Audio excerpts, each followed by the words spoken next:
Hello everyone.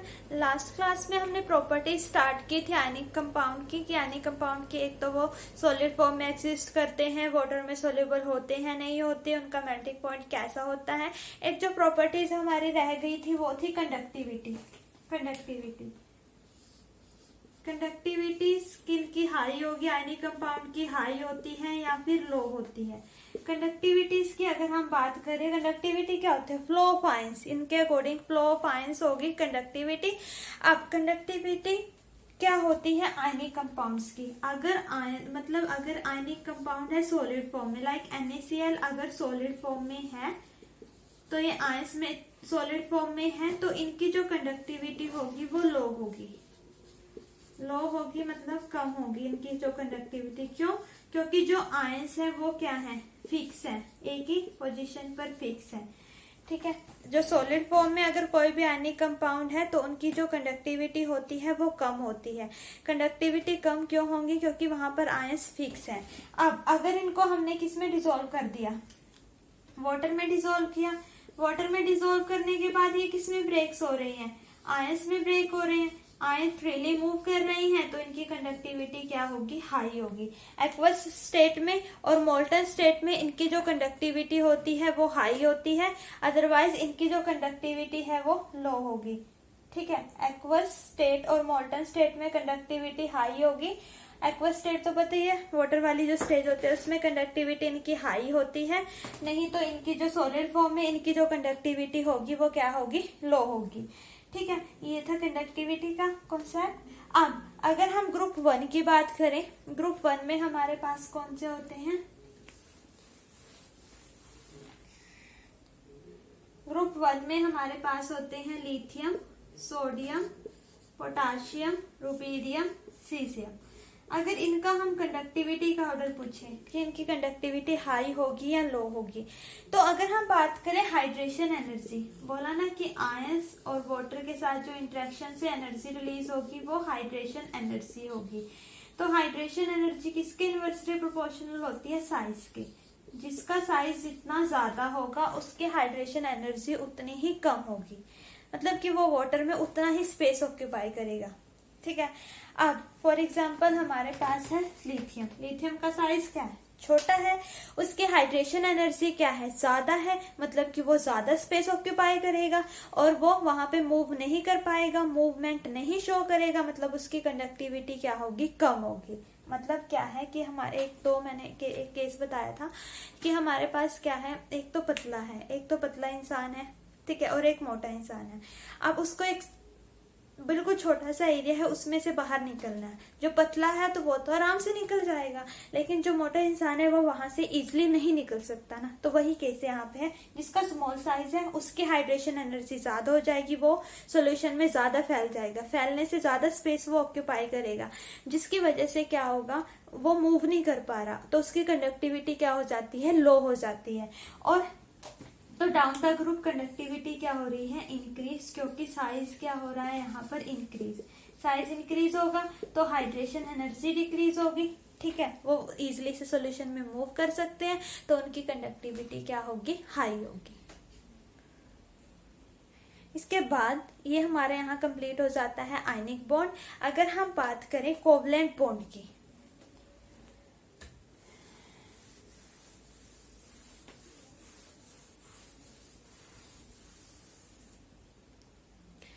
Covalent bond की अगर हम बात करें,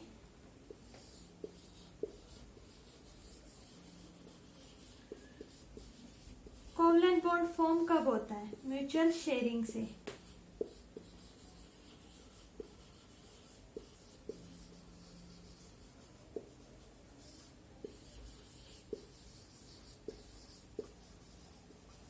कोवलेंट बॉन्ड फॉर्म कैसे होता है, कोवलेंट बॉन्ड फॉर्म कैसे होता है, म्यूचुअल शेयरिंग से। मतलब दो एटम है वो आपस में इलेक्ट्रॉन शेयर कर रही हैं, शेयरिंग से जो बॉन्ड बनता है, शेयर क्यों कर रही हैं, अपनी कॉन्फ़िगरेशन को स्टेबल करने के लिए, तो वो कौन सा बॉन्ड होगा, कोवलेंट बॉन्ड होगा।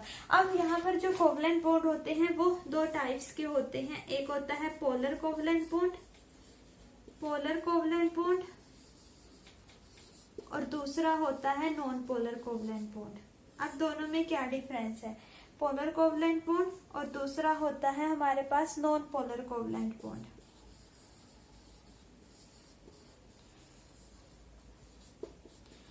अब पोलर और नॉन पोलर कोवलेंट बॉन्ड क्या होते हैं? पोलर और नॉन पोलर कोवलेंट बॉन्ड क्या होते हैं? अगर हम बात करें पोलर कोवलेंट बॉन्ड की, पोलर कोवलेंट बॉन्ड होते हैं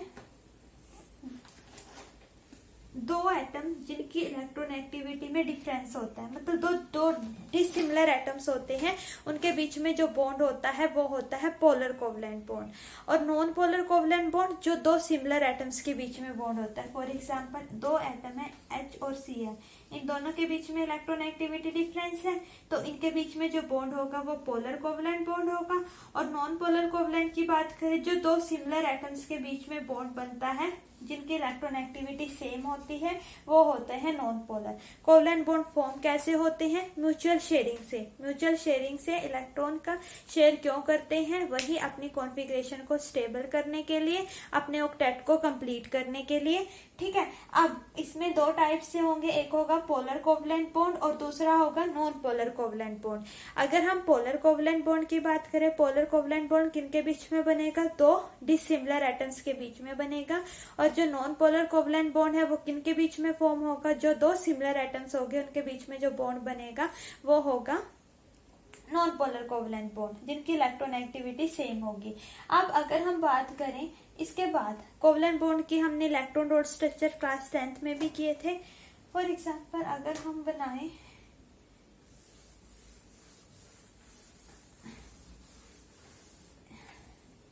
एक तो हमें वैलेंसी पता होनी चाहिए कि हर एक ग्रुप की वैलेंसी, वैलेंस शेल में कितने इलेक्ट्रॉन है सबसे पहले तो इनके लिए।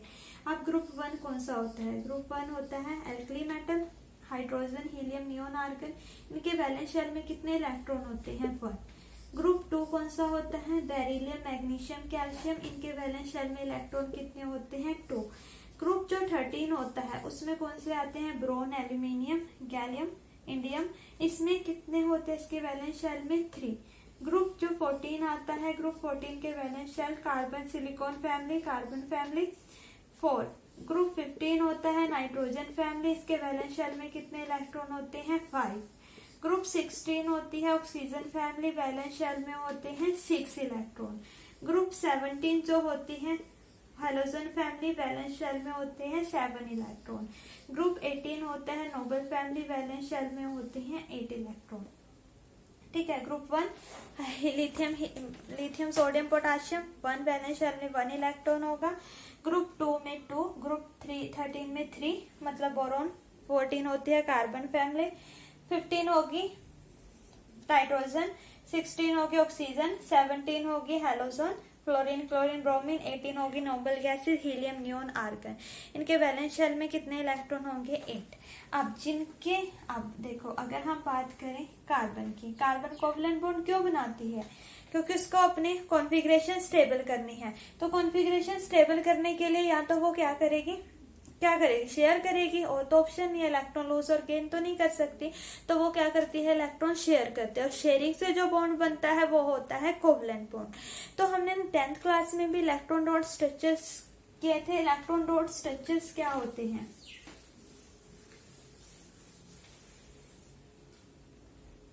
जो इनके वैलेंस शेल के चलो वो हम बाद में करेंगे। इलेक्ट्रॉन डॉट स्ट्रक्चर,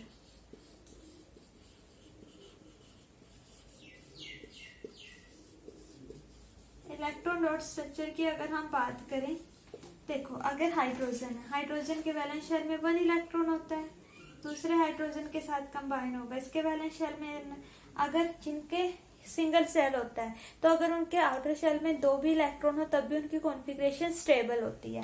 अब ये क्या करेंगे? एक एक इलेक्ट्रॉन गेन करेंगे स्टेबल करने के लिए। ठीक है, तो इस तरीके से इनके बीच में बॉन्ड बनेगा। क्या लिया था हमने? 2 हाइड्रोजन लिए थे, हाँ, ये हो गया इलेक्ट्रॉन डॉट स्ट्रक्चर। दूसरा ले लेते हैं, लाइक हम लेते हैं O2। O2 की अगर हम बात करें, ऑक्सीजन के आउटर शेल में 6 इलेक्ट्रॉन होते हैं। ठीक है, 1 2 3 4 5 6, 1 2 3 4 5 6 6 होते हैं, तो इसको कितने चाहिए अपनी कॉन्फ़िगरेशन स्टेबल करने के लिए? 2। तो ये 2 इससे गेन करेगी। तो ऑक्सीजन और ऑक्सीजन के बीच में कौन सा बॉन्ड आएगा? Double bond. देखो एक तो ये वाला हो गया बॉन्ड और एक ये वाला हो गया, तो कौन सा बॉन्ड आया? Double bond. ऐसे अगर हम बात करें N2 की, N2 की अगर हम बात करें, N2 वैलेंस शेल में नाइट्रोजन के कितने होते हैं? 5। 1 2 3 4 5, 1 2 3 4 5, कितने चाहिए? 8। 3 3 गेन करेंगे, होगी इनके ऑक्टेट कंप्लीट, स्टेबल हो गई कॉन्फ़िगरेशन। तो इन कितने इलेक्ट्रॉन शेयर कर रहे हैं? 3। तो कौन सा बॉन्ड बनेगा इनके बीच में? Triple bond. ये थे electrode dot structure. Electron dot structure की आप प्रैक्टिस कर लेना। नेक्स्ट लेक्चर में हम करेंगे लुईस डॉट स्ट्रक्चर की कैसे बनते हैं, वो भी सेम ऐसे ही बनेंगे। तो उनकी फॉर्मेशंस कैसे होती है वो हम नेक्स्ट क्लास में करेंगे, ठीक है।